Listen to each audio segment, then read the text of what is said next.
औज़ुबिल्लाहि मिनश्शैतानिर्रजीम बिस्मिल्लाहिर्रहमानिर्रहीम। अस्सलाम वालेकुम। उर्दू एस्ट्रोलॉजी के साथ मैं हूँ एस्ट्रोलॉजर अलमास यूनुस।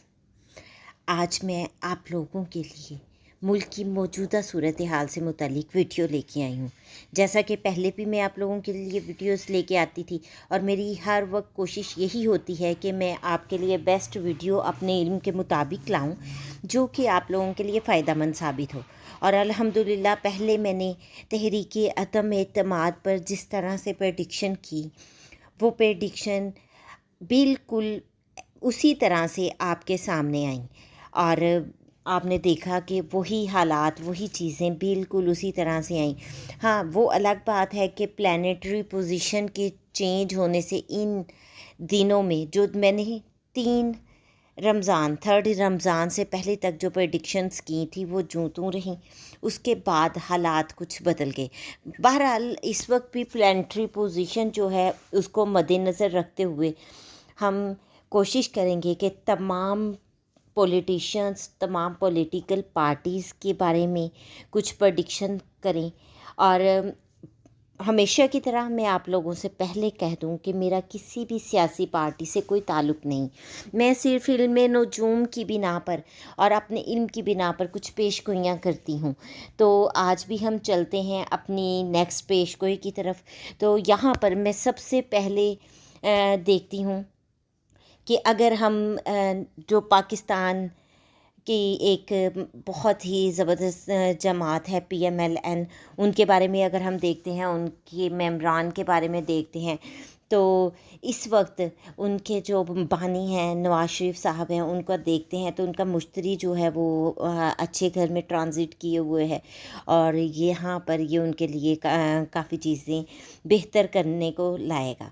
फिर हम शहबाज शरीफ की तरफ देखते हैं तो उसमें आपको पता है कि उन पर बहुत सारे केसेस चल रहे हैं और ये केसेस एक दफ़ा मज़ीद अरूज भी पकड़ेंगे। और 15 अप्रैल के बाद जैसे ही मुश्तरी ट्रांजिट करेगा, वहाँ पर इनको शहबाज शरीफ को कुछ रिलैक्सेशन मिल जाएगी। अब क्या है कि किस तरह से अदालतें इनको रिलीफ़ देती हैं या किस तरह से रिलीफ़ देती हैं, क्यों देती हैं, ये तो खैर वक्त आने पर पता चलेगा। लेकिन सियार खान की पोजीशन की वाज़ी करती है कि 15 अप्रैल के बाद इनको रिलीफ़ मिलने वाला है। लेकिन ये केसेस इन पर मज़ीद बढ़ेंगे भी और अरूज पर भी आएंगे, क्योंकि आगे जो है इसके बाद वाला वक्त काफ़ी इनके लिए मुश्किलात दिखाता है। उसके बाद हम अगर देखते हैं तो हमें ये भी पता चलता है कि इनकी अदालतों के चक्कर जो हैं वो बढ़ रहे हैं। किस तरह से बढ़े हैं ये तो आने वाला वक्त बताता है। यहाँ पर हमने देखा कि जो तहरीक अदम एतमाद थी उसमें जिस तरह मैंने आपको बताया कि रुपया पैसा जो है वो बहाया जाएगा, रुपये पैसे का बाज़ार गर्म होगा, तो वो बिल्कुल उसी तरह था। बैरूनी मुदाखलत के बारे में बात की थी क्योंकि राहु जो था वो इसमें बहुत ज़्यादा असरअंदाज हो रहा था और राहु इन तमाम चीज़ों को शो करता है, तो वो भी बिल्कुल जूं का तूं मिला हमें। इसके बाद हम देखते हैं हमज़ा शहबाज को। अगर तो हमज़ा शहबाज शरीफ साहब जो हैं उनका जायचा जो है वो कमज़ोर हालत में, उसमें प्लैनेट्स उनके नेटल चार्ट में कुछ कमज़ोर हालत में दिखाई देते हैं। तो यहाँ पर उनके लिए इस वक्त फिर एक मुश्किल दौर का आगाज़ हो रहा है। और आप देखें कि जितनी मुश्किलात उन्होंने बर्दाश्त की हैं वो इन तमाम पार्टीज़ के मेंबरान से बहुत ज़्यादा हैं। उसकी वजह क्या है कि उनके बर्थ चार्ट में कुछ प्लैनेट्स का कमज़ोर होना। अब अगर हम देखें तो आने वाले वक्त में भी उनको बहुत ज़्यादा मुश्किलात का सामना करना पड़ सकता है। अगर इनको देखा जाए तो यहाँ पर इस वक्त शहबाज शरीफ साहब भी बहुत मुश्किलात का शिकार दिखाई दे रहे हैं। मैं ये आप लोगों को कहना चाहूँगी कि इनके लिए अपोजिशन का दौर उतना मुश्किल दौर नहीं था जितना कि अब इनका स्टार्ट होने वाला है। और आने वाले दिनों में इनके लिए मज़ीद मुश्किलात बढ़ती जाएंगी। आवाम की तरफ से पजीराई जो है, पजीराई वो इनकी कम हो जाएगी। इनका जो ہم کہتے ہیں کہ فیم کا چارٹ ہے، وہ گراف ہے، وہ نیچے گر جائے گا. ان کی ساکھ بھی متاثر ہو سکتی ہے، انٹرنیشنل لیول پر بھی ہو سکتا ہے کہ ان کو بہت سارے مشکلات کا یا پریشرز کا سامنا کرنا پڑ جائے.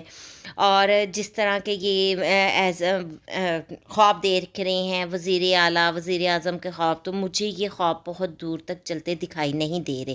آپ دیکھیں کہ چند ہی مہینوں میں ان کے لیے یہ وقت بہت مشکل ترین وقت بن جائے گا.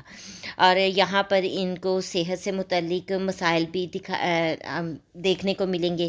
اس کے علاوہ جب زحل جو ہے ان کے 6 ہاؤس میں آئے گا تو وہ کچھ حد تک تو ان کے لیے مددگار ثابت ہوگا، لیکن جیسا کہ وہ نوامشا میں کم مست ہے تو یہاں پر وہ ان کے لیے مزید پرابلمس کو بھی شو کرتا ہے.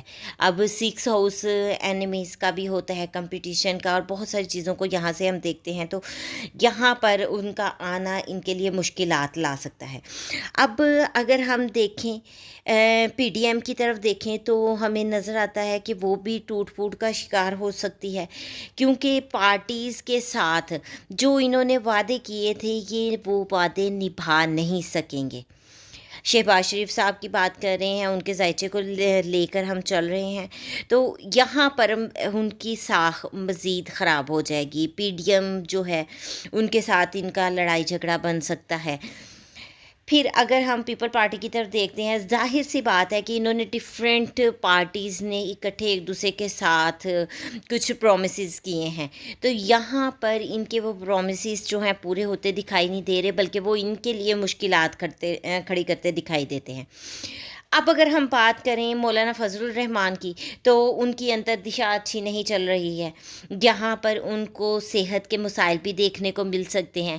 دوسرا، لڑائی جھگڑے کی کیفیت کا سامنا بھی کرنا پڑ سکتا ہے، تو وہ میں آلریڈی آپ کو بتا چکی ہوں کہ چونکہ یہ جو ہیں شہباز شریف صاحب یہ تمام پرومسز پورے کرنے میں ناکام رہیں گے، ان کو مشکلات کا سامنا کرنا پڑے گا. تو یہاں پر ہو سکتا ہے کہ یہ بھی ایک لڑائی کی طرف قدم ہو. یہاں پر میں ایک اور پریڈکشن کی طرف جاؤں گی، لیکن میں آپ لوگوں کو پھر بھی پہلے بتا دوں کہ غیب کا علم تو صرف اللہ کے پاس ہے. یہ تو ہم صرف علمی بنیاد پر کچھ پیش گوئیاں کرتے ہیں. تو یہاں اگر میں دیکھوں مزید آنے والے وقت کو دیکھوں تو مجھے نظر آ رہا ہے کہ ہماری پولیٹیکل جو سچویشن ہے آئندہ آنے والے کچھ منتھ میں مزید ورس ہوتی دکھائی دے رہی ہے. مطلب ایک بہت زیادہ ڈینجر سی الارمنگ سی سچویشن جو ہے یہاں پر بنتی دکھائی دے رہی ہے. تو باقی دعا ہے کہ اللہ تعالیٰ بہتری کرے اور آسانیاں کریں ہمارے لیے. باقی یہ تو میں نے اپنے علم کی بنا پر ایک چھوٹی سی پیش گوئی کی ہے، آپ تک چیزیں پہنچانے کی کوشش کی ہے. امید کرتی ہوں کہ آپ لوگوں کو پسند آئی ہوں گی. اگر آپ کو پسند آئی ہوں تو لائک ضرور کیجیے گا، زیادہ سے زیادہ شیئر بھی کیجیے گا تاکہ باقی لوگوں تک پہنچ سکے. اس کے ساتھ ہی مجھے اجازت دیں. اپنا اور اپنے پیاروں کا بہت سا خیال رکھیے گا اور مجھے بھی دعاؤں میں یاد رکھیے گا. اللہ حافظ.